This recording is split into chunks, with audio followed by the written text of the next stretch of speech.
Tengo preparada una reacción que creo que de alguna manera va a ser muy interesante. Vamos a hablar de la electrólisis, un proceso mediante el cual, usando electricidad, podemos obtener productos de interés para síntesis, por ejemplo. Los productos que vamos a obtener a partir de la electrólisis, que la haremos del agua salada, son cloro, hidrógeno, hidróxido de sodio y oxígeno. ¿De acuerdo? Recordamos un poquito los fundamentos, ¿de acuerdo? Nosotros, para poder considerar, para empezar, lo que se conoce como una celda electrolítica, en el que se produce la lisis, la ruptura de las moléculas y la separación de los iones también, pues precisamente para poder considerar eso tenemos que hablar de reacciones redox, que son las reacciones en las que se tienen en cuenta los electrones, unos intercambios. ¿Por qué? Porque para hablar de electricidad hace falta hablar de un flujo de electrones, de alguna manera, ¿no? Así que vamos a plantear, para empezar, pues la reacción que sucede en el ánodo, que sería la oxidación del cloro hacia clorogas, ¿de acuerdo? De un color verdoso característico y un olor muy picante. En el cátodo, tal y como he puesto aquí, el sodio podríamos esperar, bueno, la imaginación no ocupa lugar, ¿no?, que se formara sodio, pero no, en este caso se formaría hidróxido sódico, porque el sodio no es súper inestable en agua y no se formaría de ninguna de las maneras. Así que se formará hidróxido de sodio y además hidrógeno. De hecho, esto es un poco, ¿cómo decirlo? Esto de alguna manera se fundamenta en una electrólisis del agua, considerando que el agua es una molécula polar y es una molécula, lo que pasa es que es una molécula que no se puede electrolizar así sola a partir del agua destilada, sino que necesitamos algo que conduzca la electricidad, porque el agua no la conduce. Entonces, considerando la electrólisis del agua tal cual, sería hidrógeno y oxígeno, separación, lisis de la molécula de agua. Pero en este caso hablamos de cloruro de sodio, así que ya nos podemos imaginar que podemos obtener algo que se oxida, como el cloro, y algo que se reduce como el sodio, pero va a formar hidróxido de sodio e hidrógeno. ¿Habrá interés o no habrá interés en estos productos? Pues bueno, pero vamos a empezar con la reacción. Tenemos una celda electrolítica para empezar, que es esto de aquí, y dos tubos, ¿de acuerdo? De aquí va a salir cloro y va a suceder una reacción que es la que he apuntado aquí. Yoduro de potasio con cloro, se oxida el yodo, al yodo molecular, que tiene un color rojizo, con lo cual lo vamos a ver de seguida. Vamos a conectar la celda, vamos a dar diferencia de potencial.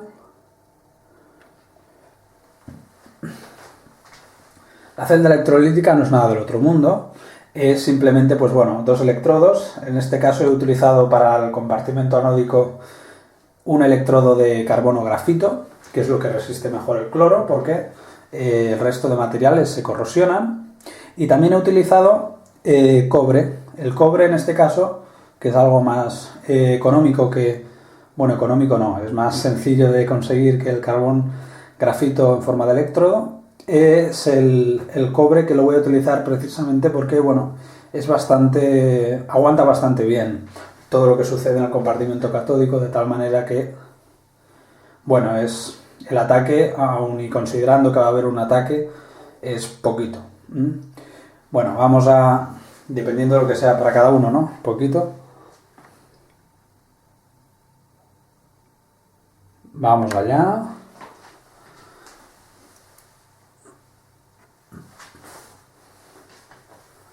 Vamos a dar un poco de caña.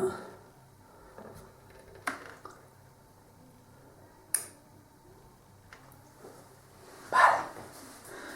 Aquí, perdonadme por meterme en medio.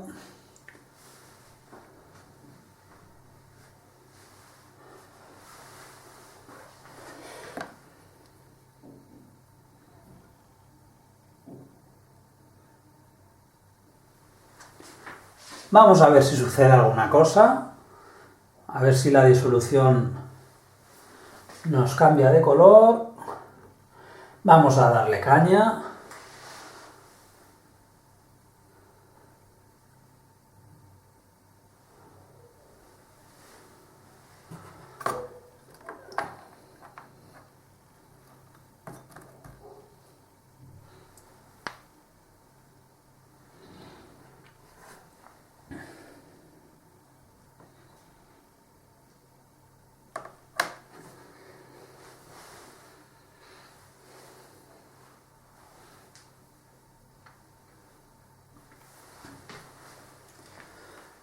Es bastante lento.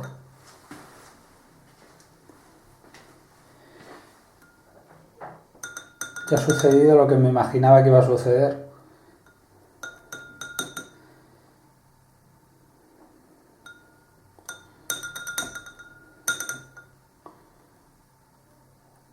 Vale, ahora ya quizás sí que se empieza a apreciar un poquito que la puntita del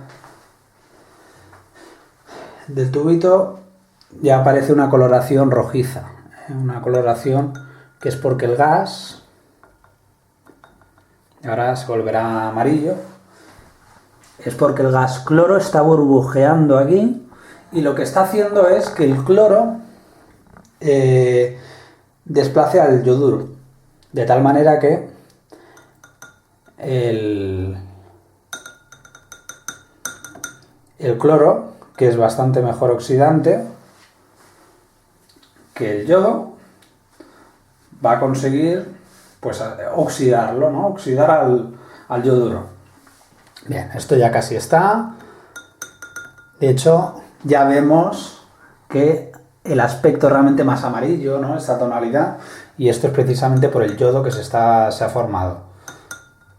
¿Vale? Es una de las pruebas que tendrían algún sentido en laboratorio. Si lo que queremos es ver si se forma o no se forma, tengo que quitar esto constantemente porque si no si no, lo que sucede aquí es que el cloro no tiene suficiente presión, entonces me cae el potencial, me cae la intensidad, ya que el potencial,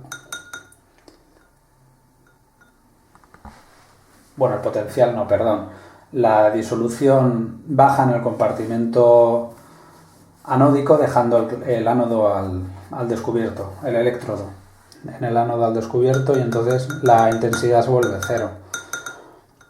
Pero bueno, de hecho vosotros no notáis nada, pero yo ya noto un olorcito. El olorcito es precisamente por el cloro, ¿no? Que en este caso ya va reaccionando directamente, ¿no? Pero aún y así se nota, ¿vale? Bueno, pues cada vez es un color más rojizo, más naranja, ya que va cambiando, y esto era un poco lo que teníamos que esperar, porque tal y como está aquí en la reacción, aparto el tubito, tal y como está aquí en la reacción, tendríamos yoduro de potasio, que es una disolución incolora completamente, cloro, y lo que sucede es que el cloro desplaza el yodo. El cloro es mejor oxidante, con lo cual el reductor se oxida, en este caso sería el yoduro, a yodo. Y entonces el yodo tiene una característica, y es que no es soluble en agua para nada, y además es un sólido que cuando entra en contacto con el agua, pues bueno, vuelve la disolución un poquito con este color, ¿no? Lo poco que se disuelve da color rojizo, naranjita rojizo, y bueno, cada vez más, ¿no? Lo que pasa es que como no tiene suficiente presión, me está cayendo todo el rato la tensión. Bueno, eso es todo. Muchas gracias y a ver si el próximo vídeo os gusta más.